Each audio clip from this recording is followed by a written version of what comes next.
Harmonic convergence has caused a shift in the planet's energy. I can feel it. We are entering a new age.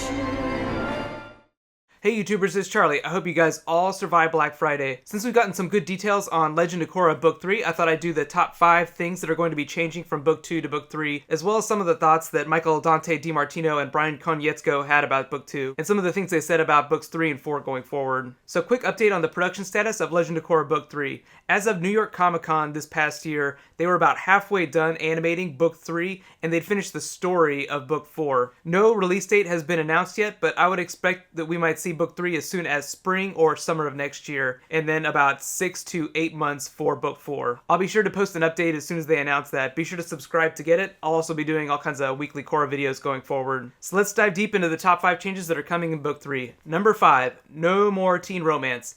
So Konietzko basically said that fans got so upset when they try to do these fun teenage romance stories that we basically would not be doing that going forward. So if you really hated the Makora and the Masami stuff, you are in luck. There will be none of this in Book 3. Since Korra and Mako did break up at the end of Book 2, and Book 3 will pick up a couple weeks after that, they might mention it in casual conversation, but the story won't focus on it in a big way like it did in this past season. Number 4, Earth Kingdom. So, if you noticed, a lot of things in Korra mirror the Avatar cycle. So it's air, water, earth, and fire. So Book 1 was air, Book 2 focused on the Water Kingdom, Book 3 will focus on Earth Kingdom, and then Book 4 will be a Fire Kingdom story. Number 3, lots more Bumi and Beifong.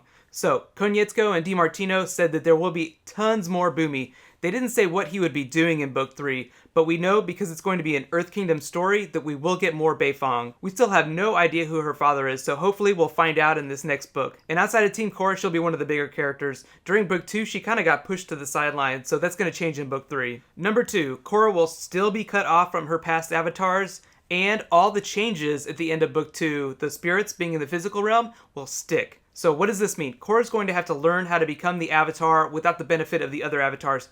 But that does not mean that she cannot get wisdom from ancient things. So spirits are generally immortal, so she can still learn things from ancient spirits. It also means that people like Iroh can help her out too. So we saw a lot of Iroh at the end of last season. I think that was a one-off. I don't think Iroh is going to be joining Team Avatar again, but I do think that she'll be able to seek wisdom from him whenever she needs to. If you're still confused about the past avatars in Korra now, the past avatars did not die. They were not erased from existence whenever Rava died. Korra will still be able to learn things about them. She'll just have to learn it through other characters. She won't have direct access in her memory like she did before. And the number 1 big change coming in Book 3. The central conflict will not revolve around Korra's bending abilities or her ability as a bender. At the end of Book 2, she basically learned to energy bend, which is the most difficult form to master. That's not going to change in Book 3. She'll still have all of those abilities. So her journey will be a much more existential one. She'll have to learn to live in a world just like Avatar 1 lived in, where spirits were living harmoniously with people. The transition won't be an easy one, so the early episodes will mostly deal with people getting used to spirits living in their backyards. And again, whoever or whatever the big bad ends up being, her ability to defeat that or overcome that challenge won't depend on her ability as a bender. If you saw Thor: The Dark World, Loki tells Thor in the movie, you can't solve all of your problems with hitting.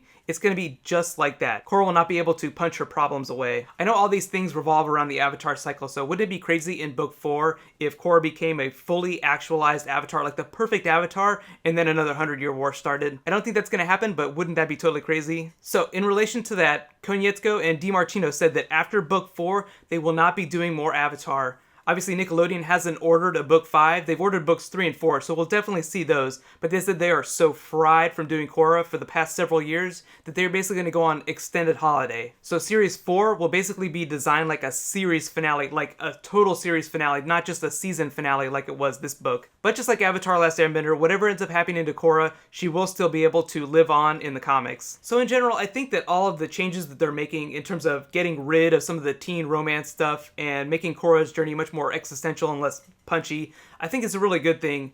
Honestly, it's really hard for you to just keep providing the same challenges for a character and for the story to feel fresh. So where do you take things after you kind of master the physical world? You take it into this really existential and psychological place. So we're going to see a much more psychologically driven Korra in the next book, which I think is really exciting But let me know what you think. What are the things that you're looking forward to most, and which characters would you like to see come back? Remember, the spirits are now in the physical realm, so we can see some of the big spirits from Avatar: Last Airbender. Like I've said previously, since we have a little while before Book 3 starts, and since there's not going to be a lot of new news for the rest of the year, I'll be doing a lot of weekly Korra bonus videos. Be sure to let me know in the comments what kind of stuff you'd like to see in those videos.